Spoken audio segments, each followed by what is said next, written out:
రెండో రోజు హస్తినలోనే ఉన్నారు CM Revanth, PCC chief Mahesh Kumar, ఇతర ముఖ్య నేతలు. సాయంత్రం ఏఐసీసీ చీఫ్ ఖర్గే, రాహుల్ గాంధీతో సీఎం, పీసీసీ చీఫ్ భేటీ అవుతారని తెలుస్తోంది.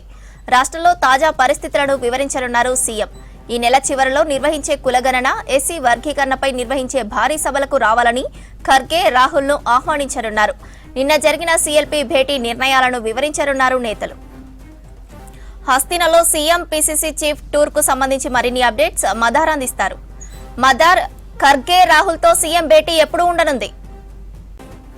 సాయంత్రం భేటీ ఉండేటువంటి అవకాశాలు ఉన్నాయి. ప్రస్తుతానికి మహారాష్ట్రకు సంబంధించిన ఓట్లకు సంబంధించి గల్లంతు, లేకపోతే కొత్త అడిషన్కు సంబంధించినటువంటి అంశాలపైన ప్రస్తుతం రాహుల్ గాంధీ బిజీగా ఉన్నారు.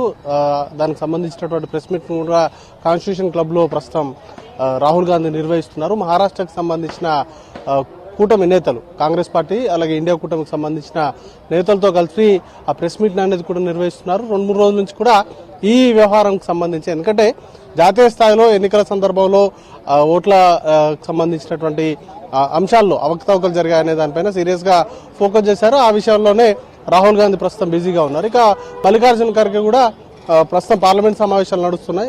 రాజ్యసభలో ఆయన కీలకంగా ఉంటున్నారు కాబట్టి వాటికి సంబంధించిన బిజీ కార్యక్రమాల్లో ఉండడంతో సాయంత్రం పార్లమెంట్ సెషన్ ముగిసిన తర్వాత ఆయన అపాయింట్మెంట్ కోరినట్టుగా తెలుస్తోంది. సాయంత్రం భేటీ అవబోతున్నారు. ఇక నిన్న రాత్రి CM, PCC chief Mahesh Kumar Goud, అలాగే డిప్యూటీ సీఎం బట్టి విక్రమార్క, మంత్రి ఉత్తమ్ కుమార్ రెడ్డి, వీళ్ళు నలుగురు కూడా ఢిల్లీకి వచ్చారు. దీపాదాస్ మున్షి కూడా వీళ్ళతో పాటు వచ్చింది. నిన్న కేసీ వేణుగోపాల్ నివాసంలో భేటీ అయ్యారు. సుమారు 1.5 గంటల పాటు భేటీ అనేది కూడా జరిగింది. దాంట్లో కీలక అంశాలపైన చర్చ, ముఖ్యంగా పిసిసి కార్యవర్గ కూర్పుకు సంబంధించిన చర్చతో పాటు మంత్రివర్గ విస్తరణ, ఇటీవల నిన్న సాయంత్రం వరకు జరిగినటువంటి సిఎల్పి సమావేశంలో తీసుకున్నటువంటి నిర్ణయాలు కావచ్చు, అంతకుముందు అసెంబ్లీలో చర్చకు వచ్చినటువంటి కులగణన అంశము, ఎస్సీ వర్గీకరణకు సంబంధించినటువంటి అన్ని అంశాలను కూడా ఆయనతో చర్చించారు.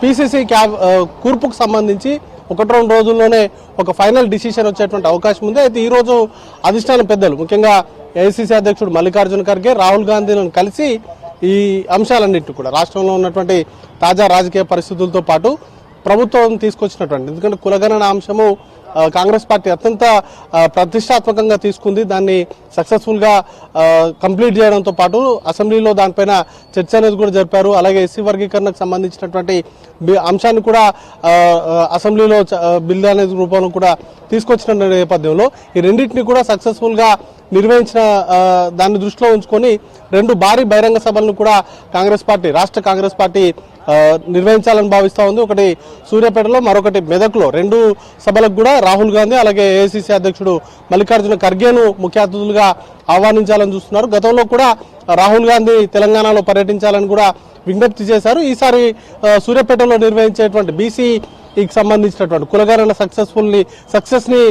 గ్రాండ్ గా నిర్వహించాలని కూడా భావిస్తా ఉంది. దానికి ఆ సభకు రాహుల్ గాంధీని ఆహ్వానించబోతున్నారు. ఇక ఇతర అంశాలకు సంబంధించి కూడా పార్టీ పెద్దలతోటి మాట్లాడి వాటిపైన ఒక నిర్ణయం అనేది కూడా తీసుకోవాల్సి ఉంది. క్యాబినెట్ కి సంబంధించినటువంటి చర్చ కూడా చాలా రోజుల నుంచి పెండింగ్ లో ఉంది. ఆశావాహులు కూడా ఉన్నారు. ఆ సుమారు 4-5 జిల్లాలకు సంబంధించినటువంటి మంత్రుల ప్రాతినిధ్యం కూడా లేదు. ఒక 6 మందిని అకామిడేట్ చేసేటువంటి అవకాశం ఉంది కాబట్టి దానిపైన కూడా సీరియస్ గా అధిష్టానం ఫోకస్ పెట్టింది.